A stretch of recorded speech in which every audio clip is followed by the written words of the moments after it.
तो आज मैं एक्सप्लेन करूंगी ड्यूटी आफ्टर स्कूल। तो सीरीज के शुरू में हमें स्कूल दिखाया जाता है जहाँ पर सभी अपने अपने काम में मसरूफ थे। कुछ स्टूडेंट्स बैठे क्लास में पेपर दे रहे थे तो कुछ बाहर खेल रहे होते हैं। दो स्टूडेंट्स आपस में मोबाइल पर खबर देखकर ये बात करते हैं कि आज से उन्होंने 1 साल पहले पर्पल कलर्स के बॉल्स आसमान पर देखी थी। पहली बार जिन लोगों ने उन्हें देखा वो बहुत ज्यादा डर गए। लोगों को उन्हें देखकर ऐसा लग रहा था कि ये दुनिया शायद खत्म होने वाली है। सबने मिलकर उन बॉल्स पर रिसर्च की मगर कोई बात पता न चल सकी कहाँ से आए थे। आर्मी ने इन्हें खत्म करने की भी कोशिश की पर ये तो और भी ज्यादा तादाद में बढ़ने लगे। पर जब काफी ज्यादा ध्यान से साइंटिस्ट ने इन पर रिसर्च की तो पता चला कि इसके अंदर ऐसी कोई चीज नहीं है जो दुनिया को नुकसान पहुंचा सके। जिसके बाद सब कुछ आहिस्ता आहिस्ता ठीक होता गया। उन खतरनाक बड़ी बॉल्स को हल्का लिया जाने लगा। फिर हमें एक लड़का योंजो दिखाया जाता है। वो बस स्टॉप से उतरकर सीधा इंटरनेट कैफे में गया था जहाँ पर वो गेम खेल रहा था। उसके साथ उसके दोस्त भी थे जो उससे बात करने की कोशिश कर रहे थे पर योंजो किसी से भी बात नहीं करता क्योंकि वो अपनी क्लास का टॉपर था। उसे दोस्त बनाना पसंद ही नहीं था। दूसरी तरफ आर्मी कैंप में एक बहुत बड़ी बॉल आकर गिरी थी। जब लीचुन नाम का सोल्जर उस पर शूट करवाने का कह रहा था तो उस तरफ हर तरफ धुआं ही धुआं हो गया था। तभी वहाँ पर अजीब सी आवाजें भी आना शुरू हो जाती हैं। इसके बाद हम स्कूल में टीचर को देखते हैं जो क्लास में बच्चों को रिजल्ट दे रही थी। योंजो जो कि क्लास में फर्स्ट आया था, फिर एक लड़का सेकंड और लड़की जो क्लास की मॉनिटर भी थी। टीवी पर मिनिस्टर ये खबर सुनाते हैं कि सभी स्कूल्स में पढ़ाई के साथ साथ आर्मी की ट्रेनिंग भी दी जाएगी और जो बच्चे कॉलेज जाने के लिए तैयार हैं उनके लिए ये सब बहुत जरूरी है। अब टीचर सभी को क्लास में आर्मी में जाने के लिए फॉर्म्स देती है जो उन्हें अपने मॉम डैड से फिल करवानी थी ताकि वो उन्हें इस बात की इजाजत दें। टीचर सभी को फॉर्म देकर चली गयी थी पर वो कुछ परेशान लग रही थी। तभी क्लास में योंजो की एक लड़के के साथ लड़ाई हो जाती है जो उसे जेलस हुआ करता था। अब क्लास में एक लड़का खिड़की से देखता है कि उनके स्कूल में आर्मी आ गई है। सभी स्टूडेंट्स उन्हें देखकर ये सोचने लगते हैं कि क्या होने वाला है। शाम को सब अपने घरों में अपने मॉम डैड से आर्मी में जाने के लिए फॉर्म को फिल करवाते हैं। एक लड़का जिसने क्लास में योंजो से लड़ाई भी की थी वो काफी बिगड़ा हुआ था। वो आर्मी की ट्रेनिंग को भी नहीं लेना चाहता था पर उसकी मॉम जबरदस्ती उसे जाने का कहती है। सुबह को सब स्टूडेंट अपना सामान पैक करके स्कूल में पहुँच गए थे क्योंकि इन्हें अब स्कूल में ही रहना था। लीचू क्लास में आकर सबसे खुद को तारुफ करवाता है। वो इस ट्रेनिंग में उनका हेड होने वाला था। वो सबको क्लास में ये भी कहता है कि सभी बच्चों के रवैये और वो कैसे एक दूसरे के साथ रहते हैं उनके नंबर भी लगने वाले हैं। सबको अच्छे से ट्रेनिंग करनी होगी। लड़के और लड़कियों को अलग अलग कमरे दे दिए जाते हैं पर वो तो सब लोग मस्ती करने लगते हैं। उन्हें देखकर ऐसा लग रहा था कि जैसे वो समर कैंप में आए हों। लड़कियां अपना मेकअप लगाकर मजे कर रही थी। तभी उनके पास लेडी सोल्जर आती है जो सभी लड़कियों को डांट कर ये बंद करने का कहती है और सबको अब वो ग्राउंड में ले गई थी जहाँ पर उनकी ट्रेनिंग का पहला काम गन को पकड़ना था मगर सभी स्टूडेंट उसे पकड़कर ऐसे खेल रहे थे कि जैसे बच्चे खेल रहे हो। तभी लीचुंग सबको डांटता है और कहता है कि जिसे तुम खिलौना समझकर खेल रहे हो यही वो हथियार है जिसे तुम्हें चलाना सीखना होगा जो तुम्हारी जान बचा सकता है। जिसके बाद उनकी अब सख्त ट्रेनिंग शुरू हो गई थी। सब स्टूडेंट्स ट्रेनिंग कर कर थक गए थे। कुछ बच्चे तो बहुत खुश थे पर कुछ बहुत ज्यादा रो गए। हमें यहाँ पर नहीं रहना, हमें वापिस से घर जाना है। यहाँ पर फोन लाना भी मना था पर वही लड़का जो आर्मी की ट्रेनिंग में आना नहीं चाहता था वो छुपाकर अपने साथ फोन को ले आया था। वो सबको एक वीडियो दिखाता है जिसमें आर्मी वाले सब जानवरों को मार रहे थे। ये सब देखकर इनका एक दोस्त कहता है ऐसा तो तभी होता है जब शहर में कोई वायरस फैला हो। सारे खतरनाक जानवरों को मार दिया जाता ताकि वो लोगों पर हमला न कर सके। इसका मतलब कोई जंग होने वाली है। योंजो जो इस कमरे से बाहर जा रहा था तभी यहाँ पर सोल्जर लीचुन आता है। वो कहता है तुम ऐसे अकेले बाहर नहीं जा सकते, तुम्हें जो करना है यहीं पर रहकर करना होगा। यहाँ पर योंजो उस लड़के के बारे में भी लीचुन को बता देता है जो फोन लेकर आया था। इस बात पर लीचुन उसे बहुत डांटता। अब जब सब बताकर योंजो बाहर जा रहा था तो वो लड़का भी उसके पीछे आता है ताकि वो उससे अपने फोन का बदला ले सके। तभी इनके पास बहुत बड़ी बॉल आकर गिरती है। उसमें से एक मॉन्स्टर बाहर आया था जो दिखने में काफी बड़ा था। वो एक ही दम योंजो को पकड़कर आहिस्ता आहिस्ता खा जाता है। वो मॉन्स्टर क्रिएचर दूसरे लड़के को भी पकड़ने वाला था पर यहाँ पर लीचुन आ जाता है जो उसे बचा लेता। देखते ही देखते वो क्रिएचर मॉन्स्टर दोबारा से बॉल में बदल गया। अब जब ये बात इनके टीचर को पता चलती है तो वो बहुत परेशान हो गई थी। लीचुन टीचर से कहता है कि आपको ये बात छुपानी होगी। बॉल से निकलने वाले क्रिएचर ने एक स्टूडेंट को खा लिया। अगर किसी को भी इस बारे में पता चला तो सब बहुत परेशान हो जाएंगे। सबसे यही कहेंगे कि योंजो अपने घर वापस चला गया है। हम यहीं पर ली जुन को देखते हैं जो कुछ याद करके बहुत ज्यादा परेशान हो रहा था। हमें एक पिछला सीन दिखाया जाता है जो हमने सीरीज के शुरू में देखा था, जब पहली बार आर्मी वालों ने इस बड़ी सी बॉल पर हमला किया था तो उसमें से खतरनाक क्रिएचर्स निकल कर आए जिन्होंने हर तरफ खून खराबा कर दिया। ली जुन के उस हमले में बहुत से आर्मी ऑफिसर मारे गए थे। ली जुन भी अब इस बात को जान गया था कि वो क्रिएचर्स बहुत ही खतरनाक हैं। उधर हम टीचर को देखते हैं जो रेडियो पर ये खबर सुनते ऐसे ही बड़ी बड़ी 30 बॉल्स जमीन पर आकर गिरी हैं। कमांडर की भी ये बात सुनकर हालत बहुत ज्यादा खराब हो गई थी। वो अब सभी को ये हुक्म देते हैं कि जल्दी से जितने भी स्टूडेंट्स हैं सबको गन चलाना हमें सिखाना होगा। हमें एक बड़े खतरे का सामना करना है। स्टूडेंट को भी सबके बारे में पता चल गया था। वो ट्रेनिंग के दौरान इतना ज्यादा थक गए थे वो बेचारे क्लास में भी सो जाते हैं। उनकी टीचर को ऐसी हालत देखकर उन पर बहुत तरस आ रहा था। उनकी ट्रेनिंग रोज पर रोज सख्त होती जा रही। अब यहाँ पर एक लड़के को ऐसा लगता है कि कोई उसे मार रहा है। जब वो बचकर अपनी जान बचाकर भागता है तो वो अपने आगे उस बड़े क्रिएचर को देखता है जो उसे खाने वाला था। पर इतने में उसकी आँख खुल गई थी, यानी कि उसका ये सिर्फ एक सपना था। अगले दिन इन सभी स्टूडेंट्स का टेस्ट लिया जाता है। ली जुन सबको गन को असेंबल जोड़ने का कहता है। सभी स्टूडेंट्स बहुत अच्छे से इस टेस्ट को पास कर लेते हैं, पर एक लड़की यहाँ पर गन को जोड़ नहीं पा रही थी। सुबह से शाम हो जाती है पर वो नहीं कर पाती, इसीलिए सबके सब उसे यहाँ पर बहुत बुरा भला कहने लगे थे। पर यहाँ ली जुन सबसे कहता है कि तुम्हें ऐसा नहीं कहना चाहिए। जंग में हमेशा कोई अकेला नहीं लड़ता, ग्रुप्स में होते हैं सब, और तुम्हें हर अपने उस साथी का साथ देना होगा जो कमजोर हो। अगर ऐसा नहीं करोगे तो तुम सब मारे जाओगे। इसके बाद सब लोग खाना खाने चले जाते हैं। एक लड़का उस लड़की के बारे में ये कहता है कि हमें उसे सिखाना होगा जो वो बेचारी नहीं कर पा रही। उधर दूसरी तरफ वो बॉल्स जिसमें से क्रिएचर ने निकलकर योंजो को खा लिया था, उसके इर्द गिर्द एक बाउंड्री दीवार बना दी जाती है ताकि अब अगर दोबारा वो एलियन क्रिएचर उसमें से निकले तो किसी को भी नुकसान न पहुंचा सके। इसके बाद आर्मी वाले सभी स्टूडेंट्स को गन चलाने के लिए शूटिंग वाली जगह पर ले जा रहे थे। जब सभी शहर में से गुजरते हैं तो देखते हैं कि सारा शहर वीरान था। उन्हें कोई भी नजर नहीं आ रहा था क्योंकि आर्मी वालों ने सभी लोगों को एक महफूज जगह पर भेज दिया था। वो रास्ते में एक बहुत बड़े गड्ढे को देखते हैं जिसमें वही बड़ी पर्पल बॉल आकर गिरी थी। जब ये लोग अब वापस आ रहे थे तो ली जुन रास्ते में सभी चीजों को बिखरा हुआ देखता है। उसे खतरा नजर आ रहा था। वो सभी स्टूडेंट को कहता है कि कोई भी यहाँ से नहीं हिलेगा। वो अपने साथी सोल्जर्स को लेकर चेक करने के लिए चला जाता। अब क्योंकि ली जुन स्टूडेंट के पास नहीं था, इस बात का फायदा उठाकर दो लड़के एक दुकान में खाने पीने का सामान लेने चले गए थे। जब उनके बारे में टीचर को पता चलता है तो वो ली जुन के साथ अब उन्हें ढूंढने गई थी, जिसके बाद सब स्टूडेंट इधर उधर बिखर गए थे। उधर एक लड़की जो अकेली कहीं पर जा रही थी, वो जब रास्ते से एक गन उठाने लगती है, उसके साथ कटा हुआ हाथ था जिसे देखकर वो काफी डर गई थी और चीख मारती है। सब अब उसके पास आ गए थे, हर तरफ खून था, सब डर रहे थे। टीचर जब थोड़ा सा आगे जाने लगती है तो एक स्टूडेंट उन्हें रोकता है और कहता है क्या पता ये वही क्रिएचर हो जिसने योंजो को खा लिया था। जो पहले सब ये समझ रहे थे कि वो घर जा चुका है, मगर अब सभी को ये बात पता चल गई। सब स्टूडेंट्स उसके मरने के बारे में जानकर अब बहुत ज्यादा डर गए थे। अचानक से वहाँ पर छोटे छोटे क्रिएचर्स आने लगे थे। टीचर उन्हें यहाँ से भागने का कहती है और गन लेकर उन्हें मारने लगती है, मगर एक क्रिएचर बहुत ही बेरहमी से टीचर को मार देता है। वहाँ पर सोल्जर भी आ जाते हैं जो उन क्रिएचर्स का मुकाबला करते हैं। क्रिएचर्स ने एक सोल्जर को भी मार दिया था, उसकी गर्दन जिस्म से अलग हो जा। भागते भागते इसी चक्कर में सब अलग हो गए थे। कुछ तो मॉल में छुप गए थे, पर वहाँ पर भी क्रिएचर्स थे। एक लड़का जब भाग रहा था तो उसका पैर एक लड़की पकड़ लेती है जो जख्मी थी। वो उससे मदद मांग रही थी, लेकिन इतने में क्रिएचर आकर उसे मार देता है।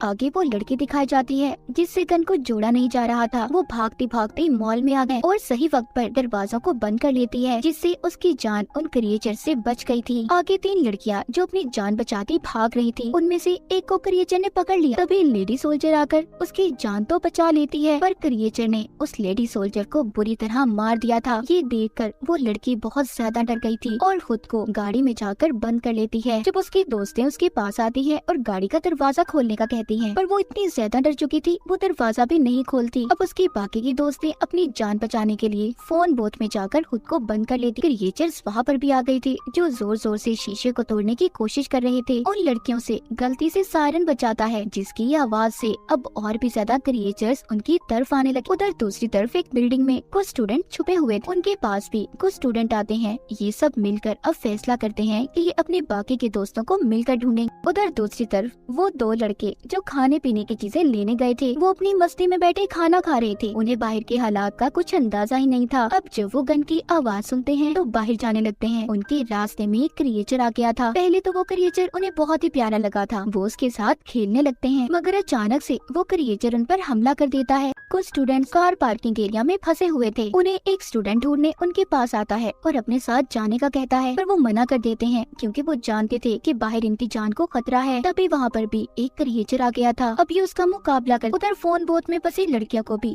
ली चुन ने बचा लिया था। जब एक क्रिएचर ली चुन पर हमला करने वाला था तो दूर खड़ी लड़की जो निशाने लगाने में पहले से माहिर थी, वो उस क्रिएचर को मारकर ली चुन की जान को बचा लेती है। सभी स्टूडेंट्स अब उसी जगह पर इकट्ठे होते हैं जहाँ से ये लोग अलग हुए थे। वहाँ पर वो जब कुछ सोल्जर्स और टीचर की लाश को देखते हैं तो सभी बहुत ज्यादा दुखी थे, बहुत रो रहे थे। लीचन उन्हें यहाँ पर सब कुछ सच बताता है। कहता है, ये बॉल्स जिनके बारे में आप लोग जानते हैं, इनमें छोटे एलियंस क्रिएचर्स हैं जो इंसानों को खाते हैं और इन्हीं सब का मुकाबला करने के लिए आप सबको ट्रेनिंग दी जा रही है। ये सुनकर तो सभी की हालत बहुत ज्यादा खराब हो गई थी। तभी वहाँ पर एक आहट होती है। सबको भी ये लग रहा था कि वहाँ पर क्रिएचर दोबारा से आ गए हैं। लीचन जब उस तरफ गन करता है तो वहाँ पर वो ही तो लड़के थे जो खाने के लिए सामान लेने गए थे। अब सभी से वापस स्कूल में आ जाते हैं जहाँ पर बाकी के स्टूडेंट्स ट्रेनिंग कर रहे थे। वो इनकी ऐसी हालत देखकर हैरान होते हैं। वो जानते ही नहीं थे कि इनके साथ हुआ क्या था। हमें यहाँ पर लीचन का एक फ्लैशबैक दिखाया जाता है, एक पुराना सीन जहाँ पर उसके सीनियर ने उससे ये कहा था कि एक बॉल में इतने क्रिएचर्स थे कि उन्होंने हमारी आधी आर्मी को खत्म कर दिया। तो सोचो अगर एक साथ उन बॉल्स का हमला हम पर हुआ तो क्या होगा, क्या करेंगे हम। इसीलिए हमें स्कूल में पढ़ने वाले बच्चों को भी ट्रेनिंग देनी होगी। तब भी ली चुन ने इस बात से इनकार किया था क्योंकि वो मासूम बच्चों की जान को खतरे में नहीं डाल सकता था। मगर अब इनके पास कोई और रास्ता भी नहीं था। दोबारा हम प्रेजेंट मौजूदा सीन को देखते हैं जहाँ पर अब सब स्टूडेंट्स बहुत परेशान थे। वो जान चुके थे कि उनकी जान खतरे में है। सब अपने घर जाना चाहते थे। वहाँ पर ली चुन आता है जो सबको ये कहता है कि सारा शहर खाली है और आप लोगों के मॉम डैड को एक महफूज जगह पर भेज दिया गया है और हम तो ये भी नहीं जानते कि शहर में बॉल्स कहाँ कहाँ पर गिरी हुई हैं। इसलिए बाहर जाने से अच्छा आप लोग यहीं पर महफूज हो। उधर आर्मी लैब में दिखाया जाता है छोटे क्रिएचर पर टेस्ट हो रहे थे जिनमें उन्हें पता चल गया था कि छोटे क्रिएचर को सिर्फ यूरेनियम गन से ही मारा जा सकता है और बड़ों पर तो वो भी असर नहीं करेगी। रात को सब स्टूडेंट मिलकर ये फैसला करते हैं कि वो यहाँ से भाग जाएंगे। वो बाहर जाकर अपने मॉम डैड को ढूंढेंगे। मगर जाते हुए एक लड़के से शोर हो जाता है जिसका पता लीचुन को चल गया था। वो सजा के तौर पर सबको मुर्गा बना देता है। इसके बाद भी स्टूडेंट बाज नहीं आए थे। वो स्कूल में इस खबर को फैला देते हैं कि हमारी जान खतरे में है, हम मरने वाले हैं। इसीलिए सभी स्टूडेंट स्कूल से बाहर आ गए थे और यहाँ से जाने का कह रहे थे। सब सोल्जर्स उन्हें रोकने की कोशिश करते हैं और उन्हें अंदर जाने का कहते हैं क्योंकि उनकी जान को खतरा था। मगर अचानक से एक बहुत बड़ी बॉल वहाँ पर आकर गिरी थी जिसमें छोटे क्रिएचर्स थे जो सब पर हमला कर देते हैं। वो बहुत ही बेरहमी से सभी को मार रहे थे। सोल्जर्स स्टूडेंट को अंदर जाने का कहते हैं लेकिन इससे पहले वो अंदर जाते क्रिएचर ने बहुत से बच्चों को मार दिया था। जिनके पास गन्स थी वो तो बच रहे थे। बहुत से स्टूडेंट और सोल्जर्स इन क्रिएचर्स के हमले में मारे गए थे और जो लोग बचे थे उन्होंने खुद को स्कूल में बंद कर लिया और अपने दोस्तों की मौत को देखकर बहुत रो रहे थे।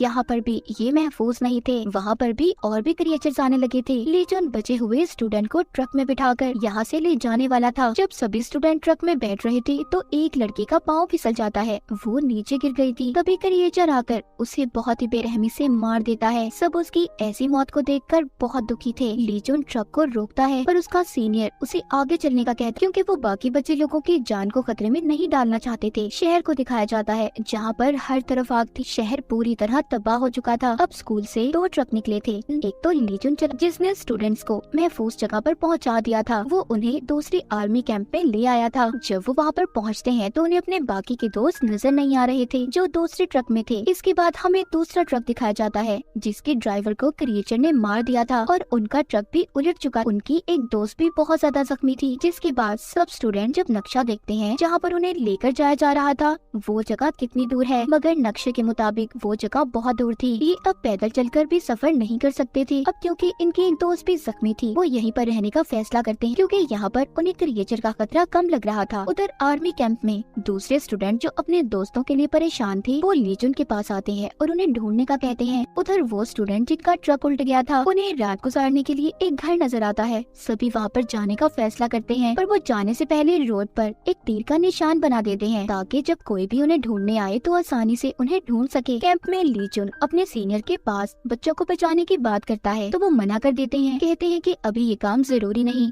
जिस बात पर ली जुन को बहुत गुस्सा आ गया था, वो अब अपने कमांडर के पास जाता है और सारी बात बता देता है कि सीनियर चाहते हैं कि हम यहीं पर रहें और बाकी के बच्चों को बचाए ही ना। पर ये बात सुनकर कमांडर कहता है कि नहीं, हमें उन्हें बचाना होगा। वो अपने एक सोल्जर के पास जाता है जिसके पास ट्रक की चाबियां थी। वो बातों में लगाकर उससे चाबियों को चुरा कर ली जुन को दे देते हैं ताकि वो बाकी के स्टूडेंट को भी बचा सके। जब ये बात कैंप में बाकी के बच्चों को पता चलती है तो वो भी अब ली जुन के साथ जाना चाहते थे। उधर दिखाया जाता है जो लड़की जख्मी थी, ये अब उसके लिए घर में दवा ढूंढते हैं। इन्हें वो मिल भी जाती है। तभी वहाँ पर एक लड़की को खाने के लिए चिप्स का पैकेट मिला था, तो लालच में आकर उस चिप्स के पैकेट को छुपा लेती है ताकि किसी और को उसे ना देना पड़े। अब वो लड़की जो चिप्स को छुपाकर खा रही थी, वो देखती है एक क्रिएचर उसे छुपकर देख रहा था। ये देखकर वो भागती है। बाकी के स्टूडेंट भी उसे देखकर भागने लगे थे। खुद को उन्होंने घर में बंद कर लिया था। वो सोच रहे थे कि वो क्रिएचर से बच गए, मगर वो तो हर जगह से अंदर आने की कोशिश कर रहा था। पर वो ये सोचकर थोड़ा सुकून में थे कि यहाँ पर सिर्फ एक ही क्रिएचर है। उन सब ने खुद को एक कमरे में बंद कर लिया था, मगर वहाँ की खिड़की टूटी हुई थी, इसीलिए वो एक अलमारी लगाकर वहाँ का रास्ता भी बंद कर देते हैं ताकि वहाँ से भी क्रिएचर अंदर न आ पाए। उधर ली जुन जो ट्रक लेकर इन्हें ढूंढने आ रहा था, तभी वो पीछे से शोर सुनता है जो कि ट्रक में बैठे स्टूडेंट्स का था। वो भी अपने दोस्तों को इसके साथ ढूंढने आए थे। ली जुन उन्हें मना करता है और कैंप में वापस जाने का कहता है, मगर वो इसे जाने से मना कर देते हैं और कहते हैं नहीं, हम किसी भी कीमत पर वापस नहीं जाएंगे और हम आपके साथ अपने दोस्तों को बचाना चाहते हैं। ली जुन को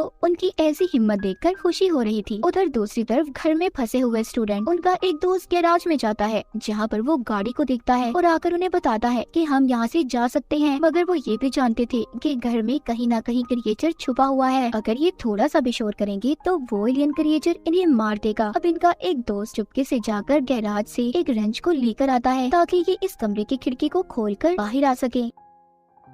ये घर में एक कमरे में मूवी को चला देते हैं और वो इस शोर से यहाँ पर आ जाए। एक किस्म का वो क्रिएचर का ध्यान भटका रहे थे। अब वो जल्दी से खिड़की को खोलकर निकल जाते हैं, पर वो क्रिएचर बहुत ही चालाक था, उसे पता चल गया था, इसीलिए वो इनका पीछा करता है। अब ये इस बात को भी जानते थे कि सब के सब यहाँ से बचकर नहीं जा सकते, किसी एक को यहीं पर रहकर कुर्बानी देनी होगी। यहाँ पर जख्मी लड़की को वो छोड़ने की बात करते हैं, मगर वो बेचारी नहीं रुकना चाहती थी, इसीलिए अब ये यहाँ पर एक गेम खेलते हैं कि जिसके हाथ में सबसे छोटी स्टिक आएगी वो यहीं पर रहकर क्रिएचर का मुकाबला करेगा और बाकी के लोग चले जाएंगे। अब एक लड़के के हाथ में छोटी स्टिक आती है जिसको वो दिखाते हुए डर रहा था, क्योंकि उसे डर था कि अगर उसने ऐसा किया तो ये सब उसे यहीं पर छोड़कर चले जाएंगे। ये देख दूसरा लड़का अपनी स्टिक को तोड़ देता है और सबसे ये कहता है कि मैं यहीं पर रुकूंगा, तुम लोग जाओ यहाँ से। सबको उसके लिए बुरा तो लग रहा था, पर फिर भी सब चले जाते हैं। अब एलियन उस लड़के के पीछे था और वो अपनी जान बचाता भाग रहा था। जब वो लड़का उस क्रिएचर से बचकर भाग रहा था तो यहाँ पर वो ही लड़का आ जाता है जिसकी इसने मदद की थी। उसने क्रिएचर को आकर फ्रीज कर दिया था क्योंकि वो जानता था कि क्रिएचर को फ्रीज किया जा सकता है। और ये दोनों वही लड़के थे जो मार्केट में खाने के सामान को ढूंढने गए थे। उधर ली जुन भी स्टूडेंट के साथ उस जगह पर पहुंच जाता है जहाँ पर इन्होंने तीर के निशान को बनाया था। वो समझ गए थे कि सब यहीं पर कहीं न कहीं मौजूद हैं। उधर वो दोनों लड़के जब खुशी खुशी आ रहे थे तो पीछे से क्रिएचर दोबारा से ठीक होकर इन पर हमला करने लगता है, मगर वहाँ पर ली जुन आ गया था और आकर उन्हें बचा लेता है। वो लड़की जिसका निशाना बहुत अच्छा था, उसने उस क्रिएचर को अपनी गन से मार दिया था। सभी एक दूसरे से मिलकर बहुत खुश थे। ली जुन सबको आर्मी कैंप में वापस ले आया था जहाँ पर कमांडर इन्हें देखकर बहुत खुश होते हैं। सीनियर भी ली जुन को बहुत डांटते हैं क्योंकि वो इनकी इजाजत के बगैर बच्चों को बचाने गया था। अब खैर वो सभी सही सलामत वापस आ गए थे, तो इसीलिए ली जुन को भी कुछ नहीं कहा जाता। सीनियर जानते थे कि वो उनका एक बहादुर सिपाही है। सभी स्टूडेंट को आहिस्ता आहिस्ता ये माहौल अच्छा लगने लगा था। सब एक दूसरे के साथ बहुत खुश थे। आर्मी के ड्रेस में तो वो बहुत ही अच्छे लग रहे थे। इसके बाद हमें आर्मी की मीटिंग दिखाई जाती है, जिसमें बताया जा रहा था कि जमीन पर बहुत सी बॉल्स आ गई हैं, जिनमें लातादाद क्रिएचर्स हैं। हमें उनका मुकाबला करना होगा। आधे क्रिएचर्स को तो हमारी आर्मी ने खत्म कर दिया है, पर इस जंग में हमारी आर्मी के बहुत से सोल्जर्स भी मारे गए हैं। इसलिए ली चुन को उसके सीनियर ये ऑर्डर देते हैं कि तुम्हें अब स्कूल के सभी स्टूडेंट्स को लेकर उन क्रिएचर्स वाली जगह पर जाकर उनका मुकाबला करना होगा। जब ये बात सबको पता चलती है कि उन्हें अब जंग में जाना है, तो सब डर गए थे। रात को बेचारे न खाना खा रहे थे और न ही ठीक से सो पा रहे थे। वो यहीं पर अपनी पुरानी जिंदगी को याद करते हैं कि वो कितनी अच्छी तरह से अपनी जिंदगी को गुजारा करते थे, बस पढ़ना, सोना, खाना पीना। मगर अब उनकी जिंदगी बदल चुकी थी। तभी उनके पास ली चुन और कमांडर आता है। सब समझ रहे थे कि ली चुन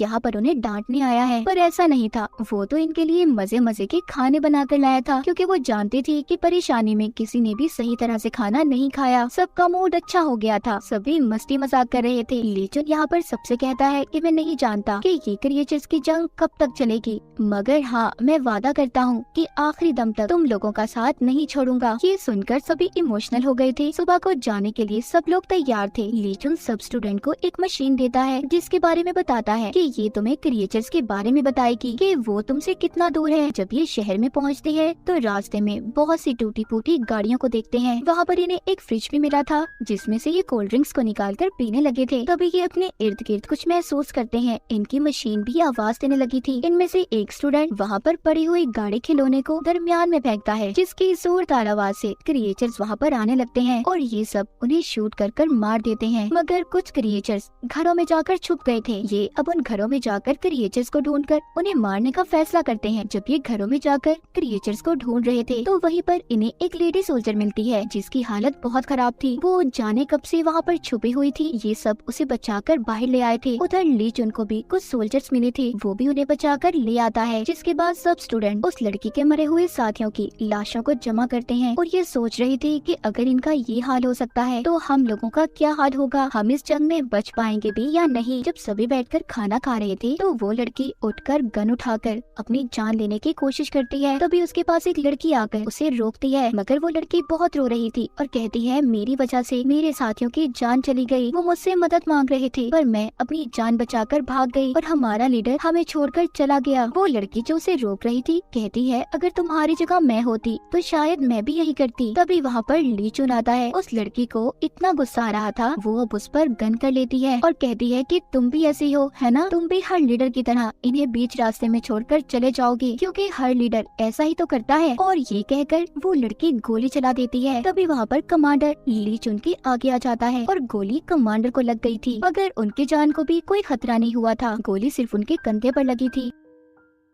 अब ली चुन कमांडर से मिलने जाता है। कमांडर कहता है कि इसमें उस लड़की की भी कोई गलती नहीं है, उसका ये हाल सिर्फ उसके लीडर की वजह से हुआ है। जिसके बाद ली चुन अब सभी स्टूडेंट के पास जाता है और उन्हें वापस से कैंप में जाने का कह रहा था। वो कहता है कि मेरी पहली जिम्मेदारी आप सब लोगों की जान को बचाना है, क्योंकि मैं नहीं चाहता कि मेरी वजह से आप लोगों की जान खतरे में हो और कोई भी ये समझे कि लीडर उन्हें अकेला छोड़कर चला गया। मगर सब स्टूडेंट ये भी जानते थे कि अगर वो इस मिशन को छोड़कर वापस चले गए और क्रिएचर्स को उन्होंने ना मारा, तो सीनियर की तरफ से ली चुन को बहुत ही बुरी सजा दी जाएगी। यहीं पर एक लड़की जो कि ली चुन को पसंद करने लगी थी, वो उसे अपने दिल की बात बताने वाली थी, पर शर्म की मारी नहीं बता पाती। जब वापस से वो अपने कमरे में जाती है, तो वहाँ पर सभी लड़कियां उससे पूछ रही थी, मगर वो लड़की सबको यही कहती है कि जब हम वापस आर्मी कैंप में जाएंगे तो शायद मैं उसे वहाँ पर सब कुछ बता दूंगी। उधर छत पर वो ही लड़की जिसका निशाना बहुत अच्छा था, वहाँ पर क्रिएचर्स को आते हुए देखती है और आकर सबको बताती है कि अगला निशाना उन क्रिएचर्स का हमारी ये बेस है। अब यहाँ पर ये सभी फैसला करते हैं कि इन्हें वापस जाकर और ज्यादा फौज को लाना होगा, ताकि ये उन क्रिएचर्स का मुकाबला कर सकें। पर कुछ स्टूडेंट यहाँ पर ये कहते हैं कि अगर हम वापस गए तो बहुत ज्यादा देर हो जाएगी। ये सुनकर ली चुन और कमांडर उनकी बातें बहुत खुश हो रहे थे। उन्हें लग ही नहीं रहा था